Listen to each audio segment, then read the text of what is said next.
অমিত শাহজি পাটনাতে বলেছেন প্রথমে ডিটেক্ট মানে চিহ্নিতকরণ, তারপরে ডিলিট ভোটার তালিকায় নাম বাতিল করা, তারপরে ডিপোর্ট, তারপরে ওপারে পাঠানো।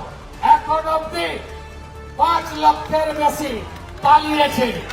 হ্যাঁ কিনা বলুন? ফাঁকা হয়েছে এলাকা, ফাঁকা হয়েছে, ফাঁকা হয়েছে, ফাঁকা হয়েছে। তো গর্তে কার্বলিক অ্যাসিড ঢালা হয়েছে, সাপগুলো বেরিয়েছে, সাপগুলো বেরিয়েছে, পিল পিল করে পালাচ্ছে, পিল পিল করে পালাচ্ছে। তাই মমতা ব্যানার্জি পায়ে কাঁটা ঢুকেছে। কি বলেছিলেন?